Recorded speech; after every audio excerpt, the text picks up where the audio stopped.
జై శ్రీరామ్. అందరికీ నమస్కారం. వెల్కమ్ టు న్యూస్ అఖండ. నేను మీ కస్తూరి శ్రీధర్. మిత్రులారా, ఇన్నాళ్ళు కూడా భారత్ అంటే ప్రపంచానికి ముందుగా గుర్తొచ్చేది ఒక్క మాటే, శాంతి. ప్రపంచం నలుమూలల యుద్ధాలు జరుగుతా ఉన్నా భారత్ మాత్రం ఎప్పుడు కూడా శాంతి మార్గాన్ని ఎంచుకునేది. కానీ ఇప్పుడు అదే భారత్ శాంతి అంటే బలహీనత కాదని ప్రపంచానికి స్పష్టంగా చూపిస్తుంది. అవసరం వస్తే దేశ భద్రత కోసం గట్టిగా నిలబడగల శక్తి కూడా భారత్కు ఉందని చెప్పేసి నిరూపిస్తుంది. తాజాగా Stockholm international peace research institute అంటే SIPRI ఒక కీలకమైన నివేదికనైతే విడుదల చేసింది. ఈ నివేదికలో భారత్కు సంబంధించినటువంటి కొన్ని ముఖ్యమైన విషయాలన్నీ కూడా బయటకు వచ్చినాయి. ఈ SIPRI అనేది స్వీడన్ రాజధాని స్టాక్ హోమ్లో పనిచేసేటటువంటి ఒక అంతర్జాతీయ పరిశోధనా సంస్థ. ప్రపంచ దేశాల మధ్య జరిగేటటువంటి యుద్ధాలు, ఆయుధాల వ్యాపారం, సైనిక ఖర్చులు, అణ్వాయుధాల సంఖ్య వంటి అంశాలపైన ఈ సంస్థ పరిశోధనలు అయితే చేస్తుంది.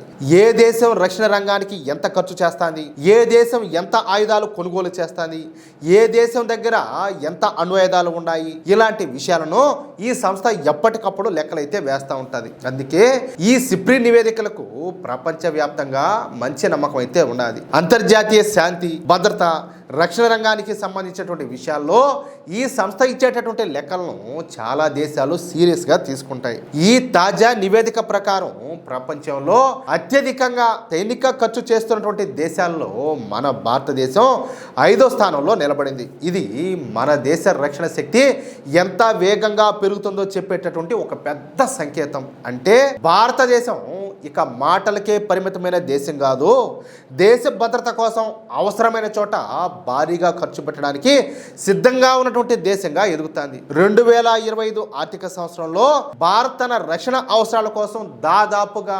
$92.1 బిలియన్ల ఖర్చు చేసింది. మన రూపాయల్లో చూస్తే ఇది సుమారుగా 9 లక్షల కోట్ల రూపాయలు. ఏం తక్కువేం కాదు, ఇది సాధారణ ఖర్చు ఏం కాదు.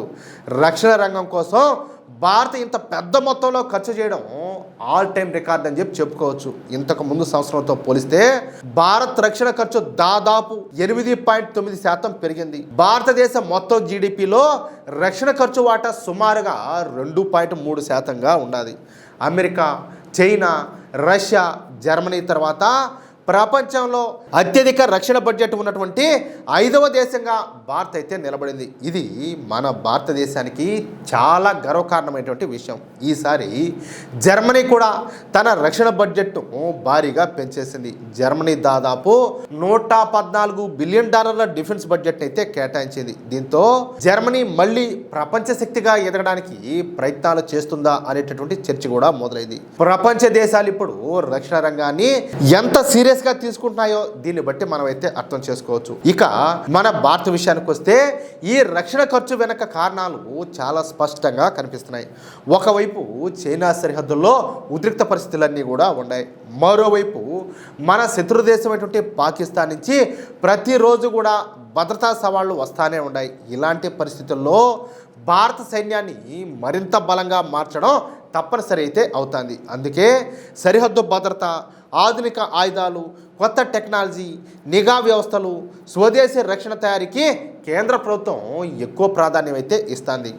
ప్రధాని మోడీ ప్రభుత్వం ఆత్మనిర్భర్ భారత్ పేరుతో రక్షణ రంగంలో స్వదేశీ తయారీని బలంగా ముందుకైతే తీసుకెళ్తుంది. ఇది కేవలం ఒక నినాదం మాత్రమే కాదు, మన దేశ భద్రతకు సంబంధించినటువంటి ఒక పెద్ద మార్పు.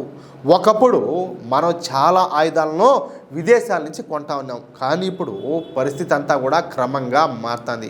భారతదేశం స్వయంగా ఆయుధాలు తయారు చేసుకునే దిశగా వేగంగా అడుగులేస్తుంది. ఇది మన సైన్యానికి బలం, అలాగే మన దేశ ఆర్థిక వ్యవస్థ కూడా బలం అన్నమాట.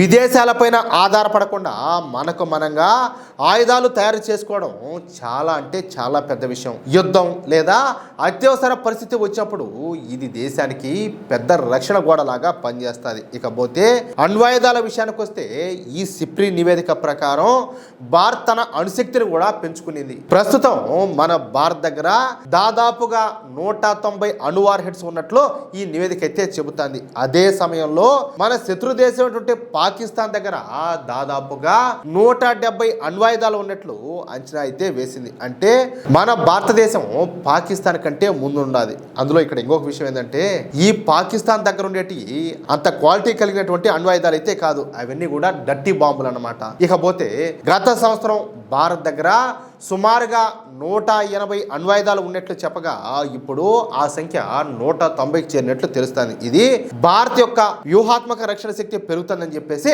స్పష్టంగా చూపిస్తుంది. ఇక్కడ ఒక విషయం అంతా కూడా మనం ఖచ్చితంగా అర్థం చేసుకోవాలా. భారత్ అణ్వాయుధాలను దాడి కోసం కాదు, దేశ రక్షణ కోసం సిద్ధంగా ఉంచుకుంటుంది. ఇక్కడ ఇంకొక విషయం మనం ఖచ్చితంగా మాట్లాడుకోవాలా. మామూలుగా పాకిస్తాన్ అప్పుడప్పుడు మా దగ్గర అణ్వాయుధాలు ఉన్నాయి, మా దగ్గర అణ్వాయుధాలు ఉన్నాయి అని చెప్పి చెప్పుకుంటా ఉంటుంది. మన మోడీ గారు కూడా ఒకనొక సందర్భంలో చెప్పినారు, మేమేమి దీపావళి కోసం ప్రత్యేకంగా ఎత్తి పెట్టుకున్నామని. అట్లుంటది. మనం ఉంటాయి, మన దగ్గర కూడా అణ్వాయుధాలు ఉంటాయి. అవసరమైతే ఆ సందర్భాల్లో వాటిని ఎప్పుడు ఎక్కడ ఏ విధంగా బయట తీయాలో మన మోడీ ప్రభుత్వానికి చాలా బాగా తెలుసు.